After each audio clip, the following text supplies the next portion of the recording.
I only talk out about Palestinians. I never really talk out about Jewish victims of terror. I never do. And the reason why is, it should be abundantly clear, but evidently it's not. It's because I, as a Jew and a Zionist, if a Palestinian kills a Jew and a Zionist, it's abundantly clear that I condemn that. Someone killed one of my own. I condemn that. But it's not abundantly clear to the Palestinians that when an innocent Palestinian gets killed, like Bilal Salah in the Galilee, that there are Jews. I'm not Orthodox anymore, but there are Orthodox Jews or Zionists who care about that, and they don't want innocent Palestinians to be killed and abused. And I speak out about that all the time. And I don't think that October 7th should take away from my right or desire to stop innocent people being killed or abused, no matter if they're Jewish or they're Palestinian. That was Robby Berman discussing the song "What Would It Take," which Liz Hanellin and I wrote after being inspired by Psalm 22. I'm Shep Rosenman. This is The Rest is Commentary, where we discuss what songs inspired by the Psalms or Tehillim inspire in my guests. Robby is a bit of a polymath. He is a tour guide, journalist, activist living in Israel for more than 30 years. He's an author, a comedian, an actor, and a talking head who graduated from Harvard University with a master's in public administration from the Kennedy School of Government, earned an MBA from Baruch College, and completed his undergraduate studies at Yeshiva University. He also founded the Halachic Organ Donor Society and ran it for many years. You can find his book, Min Tak Tak, a collection of Arabic idioms and expressions in the Palestinian dialect, wherever books are sold. You can find out more about Robby by going to his website, www.robby, that's R-O-B-B-Y, jberman.com. Robby and I will be talking about the influence of popular culture on personal aspirations, the complexities of Israeli-Palestinian relations, the challenges of communications in a polarized society, the importance of moderate voices in the ongoing discourse, the need for dialogue and understanding amidst growing extremism, how October 7th shifted Robby's views on the Israeli-Palestinian conflict, how media representation skews public perception of events, the tension between hope and despair, Israel's future, and so much more. Let's start off by listening to What Would It Take?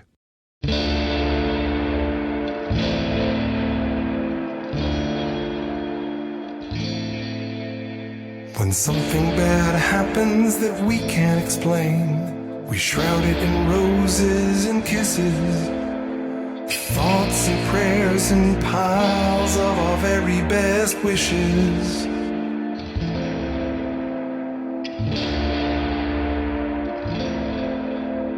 When something bad happens that we can't explain, we shroud it in deafening silence. While the news plays loud, we shake our heads against the violence. What would it take to close the circle? Really feel each other's pain, and never feel that someone else's loss is gonna be your gain.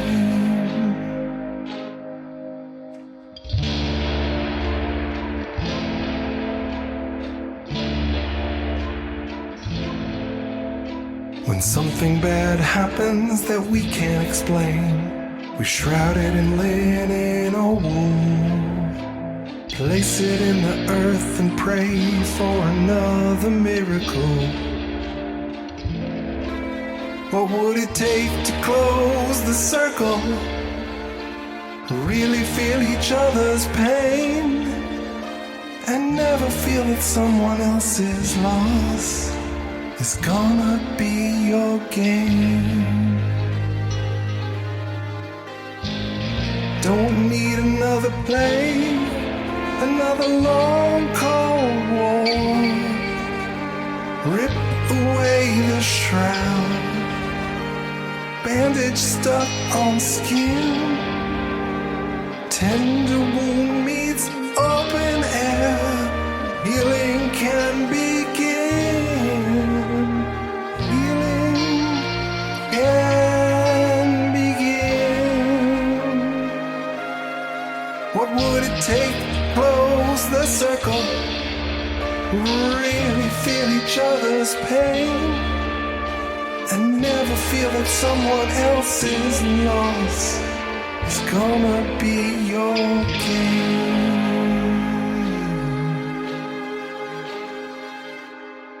Let's start. How do we know each other? We know each other because I was the head of the lake in Raleigh. It sounds so impressive. I was 16. I think Rollo didn't like me, so he just the head swimming guy. So he just said, "You know what? You go down to the lake. You be by yourself." But then I tell this head of the lake as if that was it was like a swamp. And then you were in Raleigh, and we got friendly. And then I knew you played guitar, and you said you really needed something to hold your effects. And I used to like to work with woodwork, so I said, "You know what? I'm going to give you a gift." And I went ahead and made this wooden box. I wasn't really trained in woodworking, and I think I gave you a box that was probably heavier than you. It was a big wooden box. You probably never used it. And you were just polite. You picked it up, left my house, and probably tossed it in the garbage. On the contrary. Yeah. First of all, I want to give credit where credit's due. Rollo is Paul Rolnicki. I have no idea if he's still around. I heard he passed. Okay. May his neshama have an aliyah. He's one of those guys who he's all tough, but he was a teddy bear, when you actually got to know him, and he was a lot of fun, at least for someone who wasn't working for him. Anyway. What were you doing in camp? What was your job? Depends on the year. I think I was probably the waiters counselor, which was code for, and I promise you, this is a conversation that Sam Block and Stan Weisholtz had with me before bringing me up as waiters counselor, because the prior year I had been the counselor of bunk 3, bunk 6, young kids, and my co-counselor, whom you know, David Schwartz, one of my oldest and dearest friends. My co-counselor decided that he needed to spend time with my cousin Rachel and literally left camp for 2 weeks. And it was my job to cover for him and basically make sure nothing went wrong. And I didn't do a great job of it. So at the end of the summer, or rather when they were interviewing people for the next year, they called me and said, last year was a problem. We can't really bring you on as a counselor, but, we want you for the music staff. How do we square this circle? I said, just give me the job that every counselor wants, which is the waiter's counselor job, because your only job is to get the waiters to bed, to get them out of the door and get them to their meals on time, get them to bed and get them out of bed to davening. Really, that was the big thing, to prayer. And I said, that will give me lots of time to run the music program. And I was amazed that they bought it, and it ended up being a good fit. So I was the waiter counselor for 3 years in a row. So that's how I knew Paul, because we played ball together, because I was also on the Raleigh basketball team. And, Shelley Rokach and Paul and Normie Ringel. And when he was there, Seth Altholtz and me. Seth Altholtz was there? Seth Altholtz was there. Yeah. Anyway, so you are correct. You saw me bitching and moaning about having to schlep my effects and the pain in the ass of setting it up and breaking it down. And I probably said, it's my least favorite part of performing. And you said, how about I build you what is now known as a pedal train? And I was like, what's that? And you explained, and I was like, sure. It was incredibly heavy, but I used it for years. Oh, wow. That's cool. Thank you. That's great. That's a great compliment. Thank you. For years. It was a great thing. And you were ahead of the times, because today, had we actually thought to convert the thing into something aluminum based with Velcro, you'd be making, you could be a millionaire right now. There you go. One of my many, it's going to go on my list of things, missed opportunities. You and me both. Anyway, that is part of how we know each other. We also know each other through your sister, Gitti, who has made her way onto this podcast. We go way back, obviously. And we've stayed in touch on and off in the various iterations of Robby Berman. But I want to start us off, now that we've set the stage, with the question I ask all my guests, which is, in the same way that I was inspired to write this song with Liz Hanellin, I don't know if you ever met her. She went to Queens College with me. I offered it to you in hopes that it would inspire something in you. I offered you some others. This is the one you selected. And so my question is, what, if anything, did the song inspire in you? I know I'm an Israeli tour guide, but my prognosis for the state of Israel is not good. And what I see is going on in the West Bank in particular, but also even not in the West Bank, is that people think it's a zero-sum game. It's not a win-win. It's that someone else's pain is my gain. If I can screw them, if I can screw the Palestinian, if I screw the Arab, then it's good for us. And there's no concept of, well, if we can maybe help them, maybe then it will be good for all of us. And that has been a growing problem that has invaded like a virus into the fabric of Israeli society. And there's no longer any kind of cooperation, help each other. I don't see it anymore. I've been here for 30 years.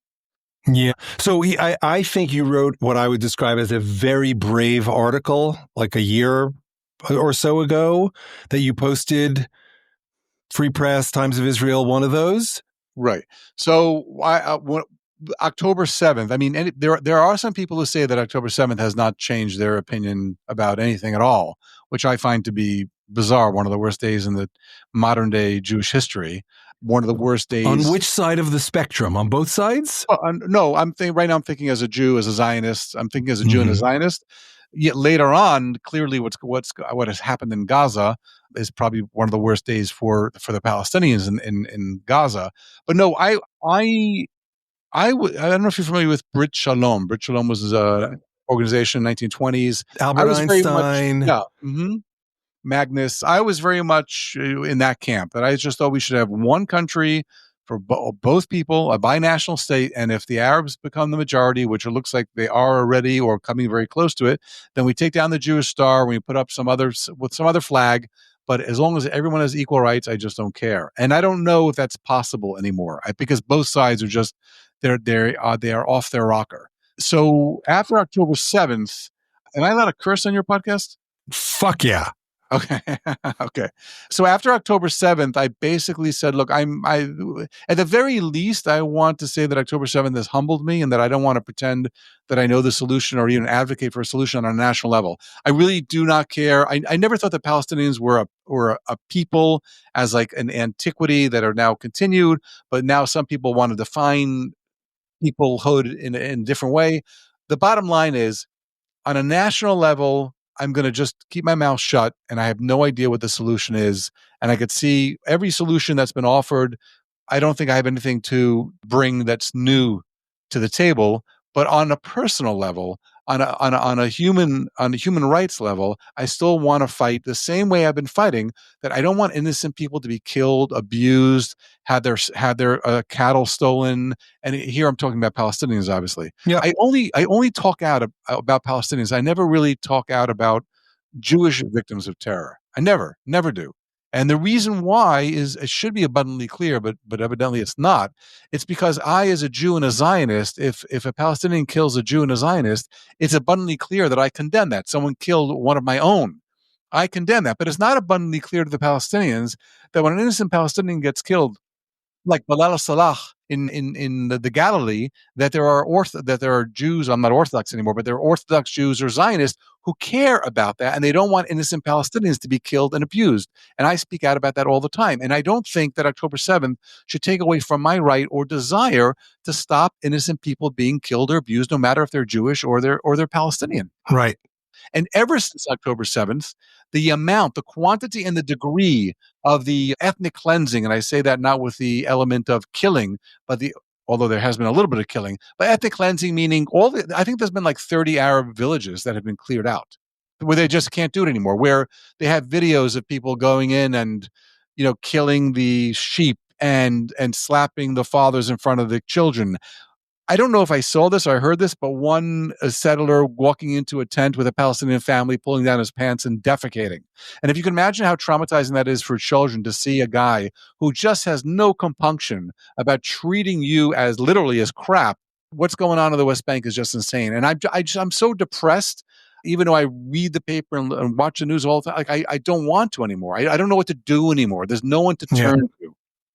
Well, so look, you saw me looking down. That's me writing notes furiously. And at one point I was smiling because I couldn't keep up with the number of notes that I wanted to take to follow up with you about there.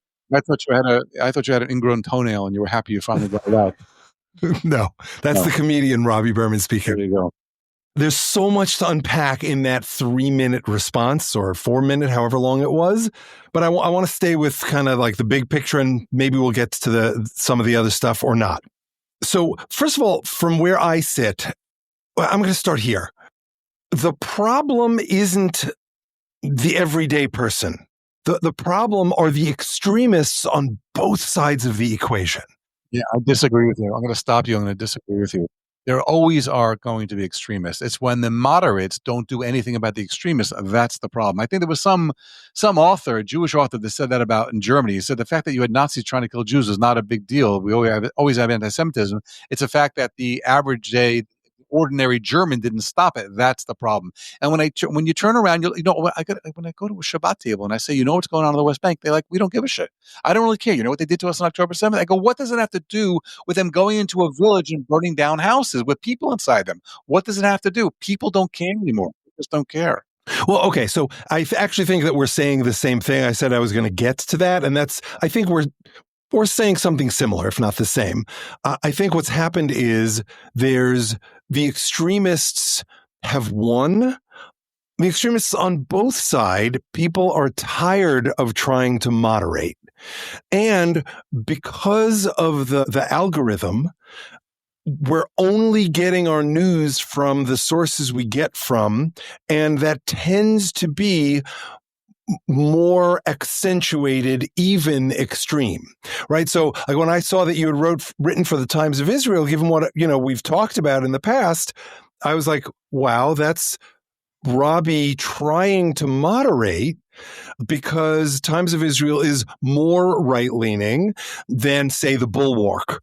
Now, had you written that in the Bulwark, you would have been viewed as a right-wing extremist. So, it's all contextualized. And I have a friend who lives in Yehuda v'Shomron, also known as the West Bank, who, in response to something I had sent her about this topic, I think it was ILTV. Does that make sense? Yeah.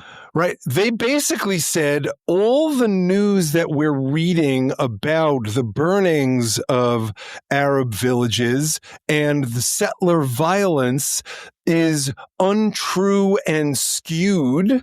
The quote news coming out of Gaza and the West Bank and Yehuda v'Shomron is Narishkeit. Nonsense. It's unfounded. Now, where I come to this is you must, and this is what most moderates don't do, because I define myself as center-right. So I still define myself as a moderate. So first of all, I want to say that I think that anyone who doesn't read Haaretz on a daily basis does not know what's going on in the West Bank. With that being said, I want to say that Haaretz lies. They wrote an article about me and they slandered me. They made up 4 lies. They knew it was lies before they printed the article. I showed them, I proved to them it was lies, and they printed it anyway because they said they don't really care about me. They're trying to attack another person through me. Okay. And I tried to sue them in court, but the judge wouldn't let me sue them because I sent an email saying, if you publish my letter to the editor, I won't sue you. And they didn't publish it the way I wanted it. Long story short, they do lie. They do exaggerate. However, if you have a brain in your head and you can just what is most probably true, you can parse out what's true and what's not true. Now, there have been a number of times when Haaretz has published things that I thought were outrageous and there's no way they could be true. And I wasn't working. I'm a tour guide. There's not a lot of tourism going on in the past 2 years. I would take my car, go out to the West Bank, put on a yarmulke, pretend I'm a religious right-wing fanatic, cozy up to the soldiers and say, hey, I heard you guys really fucked up the Palestinians. And the soldiers would say, yeah, and let me tell you what we did last night. We did this and we did that. And they just confirm the story. That's first. Second, there are a number of Palestinian social media sites like I on Palestine, EYE on Palestine. And sometimes these social media sites will lie and edit a video to make Israelis look bad. I agree. So, for example, they did a video where they showed a settler in his car coming out of the Kotel area, parking his car and opening fire on Palestinian kids. When the news showed that full video, it showed that as this guy came out of the Kotel area, he was stoned by these kids, and he lost control of his car, ended up he wasn't parking, he lost control of his car, ended up on the sidewalk, and went out and shot at the kids to get them away from him because his life was in danger. So they lie too. However, there are many videos you can see on social media. You have to go to the social media that you don't agree to. You go to these social media sites where they are awful Palestinian sites that do everything they can to make Israel and Jews and settlers look bad. I understand that. But the majority of their videos, show horror that they undergo on a daily basis, and there is no context that could justify it. So when you have a soldier standing behind a settler and the settler is beating a Palestinian over the head with a bar, there's no context there. There's no context that could justify that. I don't care if the settler I don't care if the Palestinian threw a rock at the settler. Let the soldier go and arrest the Palestinian, but that's not what happened. So go to those sites, become friends, join, and then watch it and use your common sense. And when you see this go on a daily basis, I think the numbers are like 2 to 3 serious attacks a day. 2 to 3 attacks a day. If there's 365 days in a year, that's about 1,000 attacks a year. It's insane. And what's these soldiers' justification for not doing anything? Is there a legal reason that they're not? No, absolutely. It's us against them. That's it. When I was a soldier in the West Bank 30 years ago, I saw another soldier do something so horrible to a Palestinian. I pressed charges against him, and there was a court martial, and he went to prison. When I speak to other soldiers today who are left of center, and I say, would you do that today? Have you ever pressed charges? And they go, are you crazy? Do you know what's going on out there? I wouldn't, but the other soldiers would beat me up. I'm afraid for my life, and they would never make it to a court martial. It's a totally different army. Look at the army. Look at the Eli. Look at the Mechinot Kedam Tzvayot, the pre-military programs, and see what they teach. There's a guy called Yair Nahorai, and he's making these videos on podcasts and talking about and taking quotes of what these rabbis are teaching these kids. And then these kids are coming off or graduating to become officers in officer school. There is a way over-representation of religious modern Orthodox Jews in officers in the army in combat. So if they're only 10% of the population, they're like 40% of officers.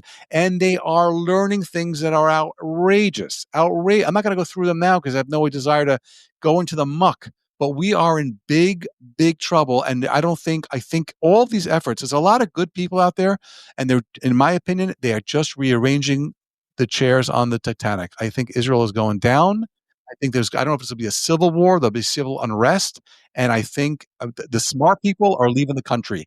Last year, there were 25,000 people made Aliyah, 80,000 people left. Who are these people that left? People with money, people with higher education, people who think what's going on is insane. So the rational people, the people who the liberal people, the people who want to respect human rights, they are leaving the country because they can't take it anymore. And yeah, I don't know what to tell you. So what keeps you there? I don't know the answer to that question, and more and more, I'm thinking about maybe we won't stay here anymore. Maybe we will. I have a German passport. My wife is Chinese. She's got a Chinese passport. I have an American passport. Between Germany, which lets us live anywhere in Europe. I don't know what keeps me here anymore. I've always said I will never leave this country because of Palestinian terrorism, but I will leave this country because of Jewish racism and anti-Arabism, and that it's reached a peak where I think at a certain point I should leave, because by me staying here and paying taxes and not doing anything, I mean, I post on Facebook, big deal. I'm somehow in cahoots. I'm somehow supporting what's going on, what's being done. For me, the chizuk I want to offer you is we need more moderate voices. And to that end, I think while you think it should be obvious that you abhor the killing and other violence against Jews, I think everybody needs to hear it. Jews and Palestinians and Germans and Chinese and Brazilians and every, like, it's speaking up against violence. It's speaking up against racial, cultural, religious hatred. It should be obvious, Robby, but it's not. In the same way that it should be obvious that we must recognize that when voices are extreme, we need to take what they say with a pound or 5 pound bag of salt. It's not a measure of salt.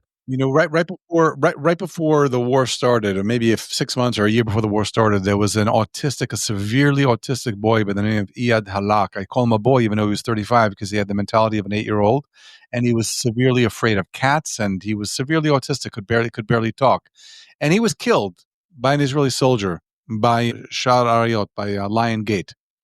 And I went there that day on a Friday. It was Ramadan, and I wrote a sign in Arabic, and I put a yarmulke on my head.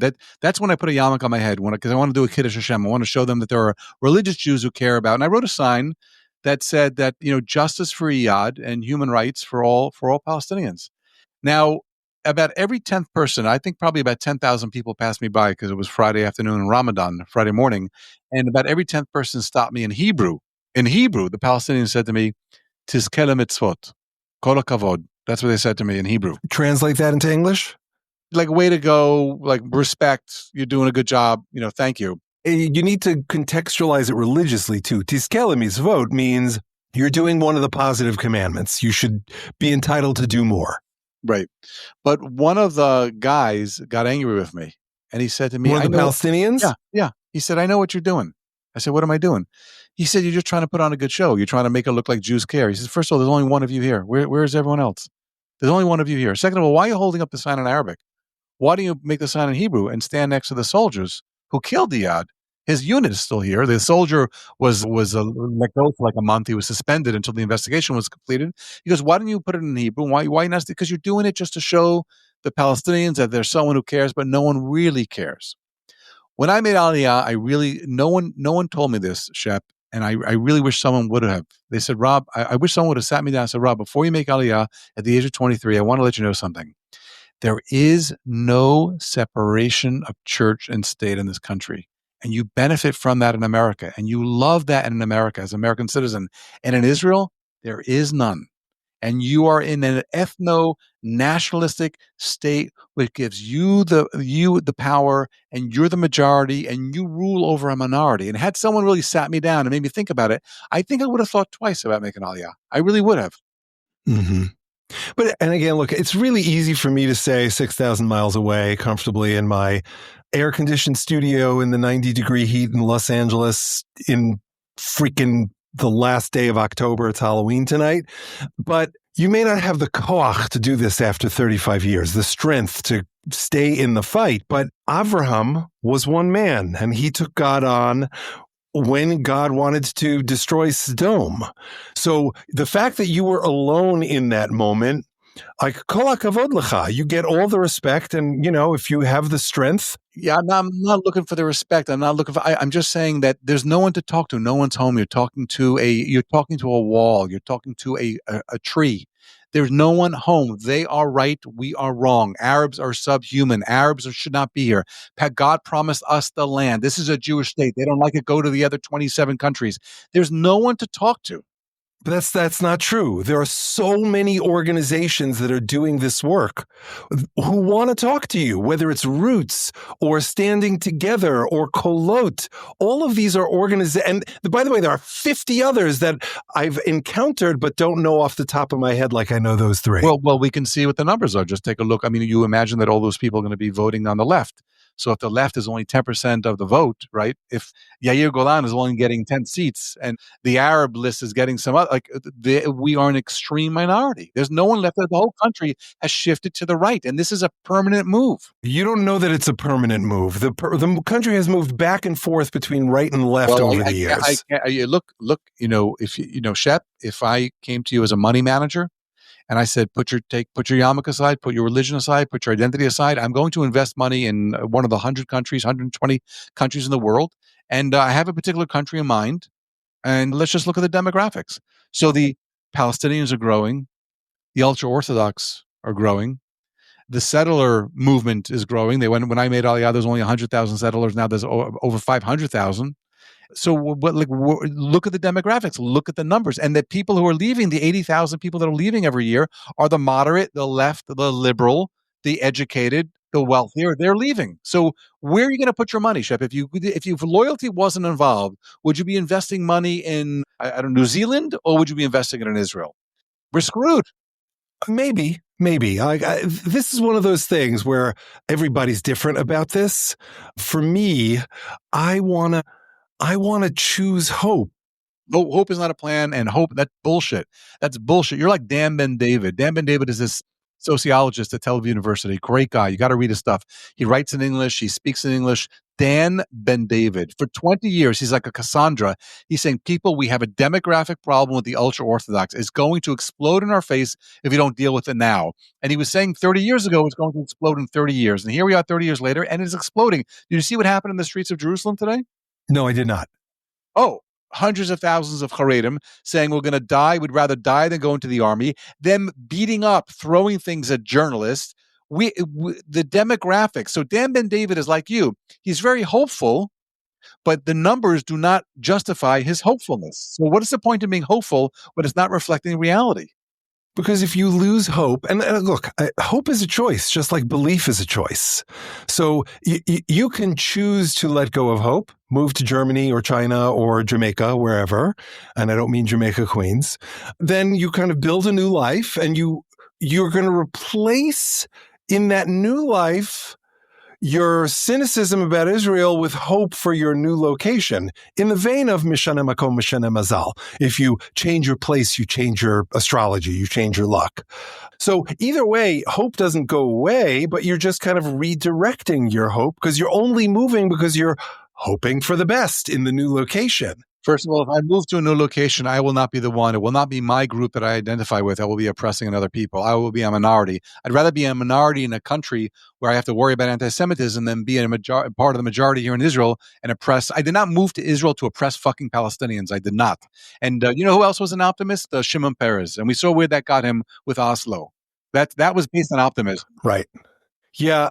But so like the piece that really resonates for me is, and I heard Rabbi Sachs talk about this. I heard Rabbi Kanevsky talk about this. Bet you dollars to donuts it's in your article from a year ago.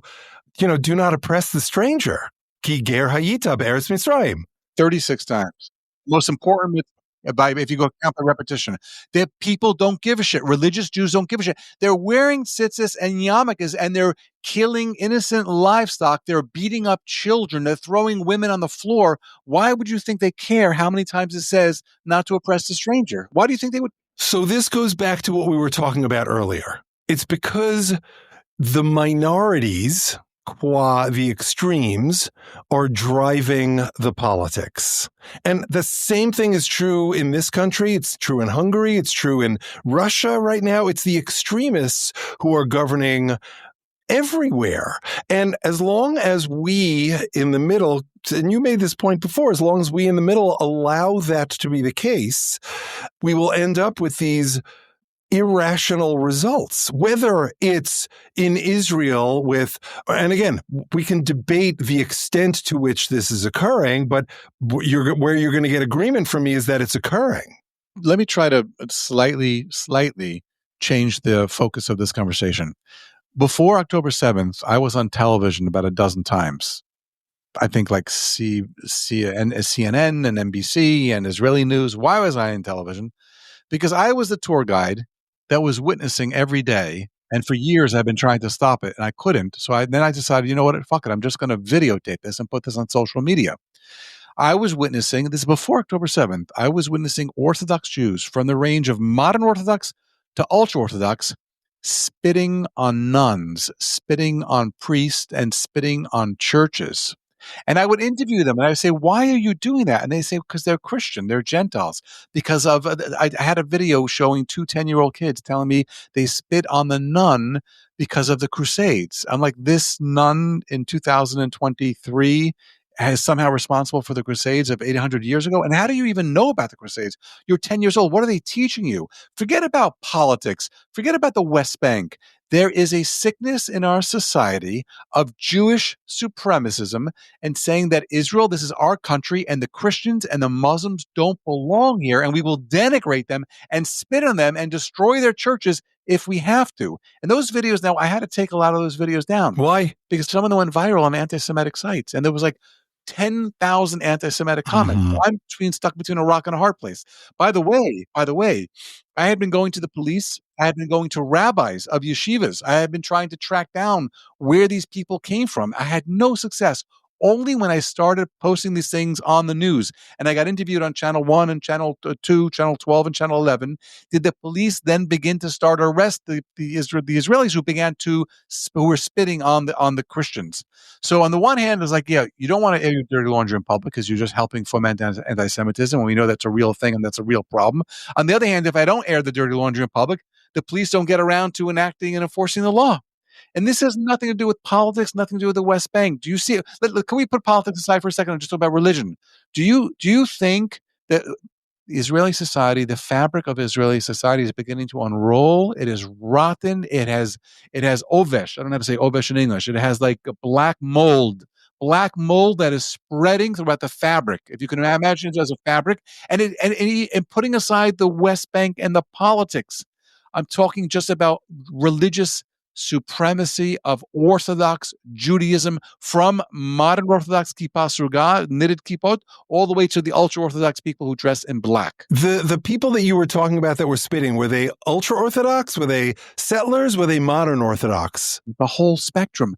There was one video, and I said to the guy, I said, would you think your mother would be proud of what you're doing? And he said to me, why don't you ask her? She's right here. And she was with him right there. And I said, I said, you don't care. And she said, I'm proud of him. Of course, he just spit on a Christian. We're supposed to spit on Christians. That's what we're taught. He was probably 25. She was like 45, 50. They were modern Orthodox. One religious guy said to me, he ended the conversation, but I said, what about not to oppress the stranger amongst you? And he ended the conversation by saying, look, at the end of the day, if we have our way, once we get control in the government, we're going to kill these Christians. This is like an adult man. We're going to kill these Christians, and we're going to kill you too. And then he walked away. And all I'm doing is saying, please don't kill. Look, I was beaten up. I don't know if you know this. I was beaten up the Flag Day at Damascus Gate, and there's a video of it. You can see the video of me being beaten. Oy. And I said, the kids were screaming like, kill the Arabs, burn their village and death, slaughter the Arabs. And I said to the kids, stop saying that. And then they said to me, are you a Jew? And I refused to answer the question. Isn't that crazy? Like when you're in Europe, if someone says, you're a Jew, you're going to get beaten up. But in Israel, if someone says, are you a Jew on Flag Day, it's like, if you say yes, you won't get beaten up. But if you say you're not a Jew, you will get beaten up. This is not even talking about politics. Forget about politics. They're in the bizarro world in politics. We're talking about religion. Look, for me, in my world, you can't separate politics and religion. They're inextricably bound. When you have certain religious views, you have certain political views. That's right. So it's not the politics. It's not the politics between the conflict between the Palestinians and the Israelis. We're fucked because of the demographics. This country is fucked. You don't believe, well, okay, I'm not going to, I want to ask it as a question. Is there a possibility of re-educating the Haredim and the settlers? Is there a possibility of re-educating the Palestinians? Not in my opinion. The Palestinians are nuts as well. I speak to Palestinians. I'm serious. I speak to Palestinians, and after like 2 Palestinian terrorists had killed 2 Israeli policemen, Bibi put up and I'm no fan of Bibi, but Bibi rightfully put up metal detectors. And I went into an Arab village the next day when the Arabs were getting very upset, and Bibi had to take out the metal detectors. And I said, why are you people so insistent taking out the metal detectors? It just helps everyone involved. And they said, no, because the metal detectors show the image of the body, and we don't want the soldiers seeing the image of our women. I'm like, no, it's the metal detector, not a scan. A scan can show an image. A metal detector just beeps. It says metal or no metal. I could not get him to. Yes, this past week was the anniversary of the massacre in Kfar Qasim, 1956. The IDF went ahead and killed, I think, about 50 innocent Palestinians. Some of them were 8-year-old children, women, old people. And I went to the thing, and I'm speaking to the guy. He's telling me how the Jews run the world. Palestine is telling me how the Jews, Illuminati, they just won the world. Everyone's screwed. The only people who are not fucked up, Shep, truthfully, is you and me. And sometimes, Shep, I doubt you. Sometimes I doubt you.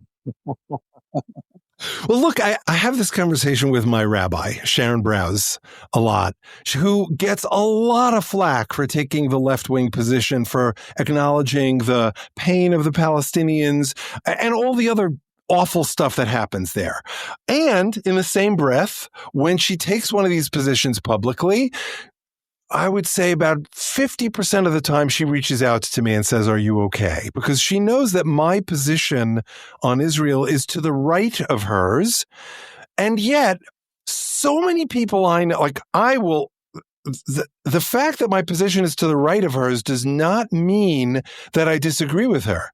It just, for me, my rightness, not correctness, but my capital R rightness about this is about the practicality. How? What do we do? It's not about the fact that we shouldn't oppress the stranger. We agree on that. Right. So you and I agree, basically. I'm a Jew. I'm a Zionist. I want to defend a Jewish state. I want to have a Jewish state if we can remain the majority, but not if we, I don't want this to be a Jewish state if we're the minority. I don't. And if we're screwed because of it, then we're screwed because of it. Whose fault is that? It's the fault of Jews living in Pico Robertson who are not moving to Israel, and we don't have the majority. You've prompted me to ask the question of myself in a way that I haven't considered, but I'm going to just go out on a limb and say, I think this is what I believe. For me, I think that a lot of this is about the Torah, the Gemara is about balancing competing needs. And there's a famous midrash. I've probably talked about it in the context of the podcast. A midrash is a rabbinic imagining or filling in of the blank. When God creates the universe, God says to the angels, "Let us make humanity." And some of the angels say no. Humanity will war. Humanity will tell lies. And ultimately, the end of the midrash is there's a split. God takes truth, the angel of truth, the value of truth, and throws it to the ground, and specifically says, "Let truth arise from the earth." And there's so much ink spilt on that image. We are experiencing it right now. What is truth? Is the truth coming out of the Eye of Palestine? Is the truth coming out of ILTV? They're both skewed. Shep, let me ask you a question, Shep. Let's put aside this issue for a second. How many people do you know, friends of yours, or people in your shul, or I don't know, people that you know that don't talk to someone in their family, like a sibling or a parent? Too many. Too many. Human beings are fucked up. We have a disease. Our disease is we're human. Humans, if we can't talk to, I have 3 siblings. I don't talk to them. If we can't talk to our siblings, well, you think we're going to be making peace with the Palestinians? You think the ultra-Orthodox, we're going to have a conversation with them? We're going to change their mind? We don't even talk to our siblings, people we brought up in the same house, the same religion, the same values, the same background, and we have an incredible drive and interest for family, for shalom bayis, and we can't even talk to our siblings. And you know too many people, and you have hope that Israel's going to work out. Remind me not to invest my money with you because you are too much based on hope. Well, look, I think one can choose not to include hope in their quiver, in their toolbox. And I think if we don't choose hope, well, then we're moving to anarchy. We're moving to meaninglessness. You might as well not have friendships. You might as well not get married. All of these things require a measure of belief, a measure of hope. And the question is, where do you invest your hope? And you know what? I think it's completely reasonable to say, I'm not going to invest my hope in Israel. However, it's also completely reasonable to say, I'm going to choose hope in Israel, and I'm going to either function in the mechanics and the quilt of Israel because it needs moderate people like me, or I'm going to choose to advocate against. They're all 3 rational and reasonable positions, but they all require some kind of engagement with hope. And I think Rabbi Browse, in her wisdom, she wrote a great book. It's called The Amen Effect, or The Amen Effect. I don't know how you pronounce it, but she focuses on this notion of hope. And whenever she chooses to say, to speak up against this and hope and mentions the potential for peace, it's a vote for hope. And for me, given my outlook in the world, I think you have to choose hope. Otherwise, how can I still live in America? We're in trouble. I see no way out of it. Well, then I'm going to say this. Thank you for coming fully as yourself here. The beautiful thing about our relationship over the years is we haven't always agreed, but yet we've remained friends. And that is something that I think is a model. Even if it doesn't give you hope, it's a model for how people should behave. Learn how to disagree. And, let's not worry so much about trying to build the future, but learn how to disagree as a first step. We agree. Anyway, Shep, I thank you so much for the opportunity to speak my mind and to curse. I always like to curse, and for being honest, and for being, I don't want to be pessimistic. I don't want to be Debbie Downer, but I really believe that's the situation here. And I think in another 10 or 15 years, I think they'll be it's going to blow up. It's going to 10, 15. I'm not talking 30. In my lifetime, it will blow up. Yeah. Well, look, I on the one hand, I want to honor your sad, uncomfortable ending value. And in the same vein, I also often end these episodes with a bracha. And so I'm going to offer you a bracha. May you get reacquainted with hope in whatever way, in whatever manner you're able. And may your prediction not come true. Right. Okay. I'm in. I hope so not. Anyway, Shep, thanks so much. Of course. Take care, man. Thanks again. Thanks so much for listening. Special thanks to Robby for joining me, to Liz Hanellin for co-writing What Will It Take with me, to Devin Schwartz for his help in producing this episode, to Jim Wright and E. Rose for their help producing the song, to E. Rose for his help producing this episode, to Jessica Chana-Sweedler for her help on social media, to Liat Silvera for designing the podcast logo, and of course to my wife Shari, who gives me the space I need to write these songs and produce this podcast. You can find What Will It Take and all of the other songs in this song cycle on most platforms that stream or download music, including Spotify and Apple. In the next episode of The Rest is Commentary, I will be talking with someone who has had a profound influence on me and many others, Clive Lawton.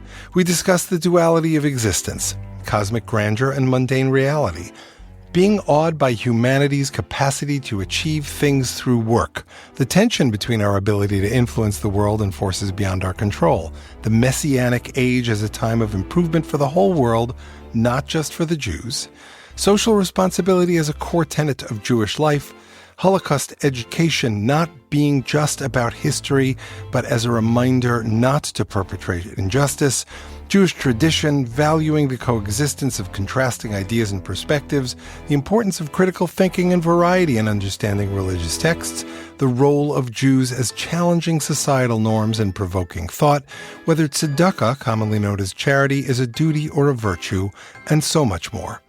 All inspired by Clive's thoughts after listening to Weaving a Garment of Light, which I co-wrote with Ruby Corbin Ross and was inspired by Psalm 19. Please join us.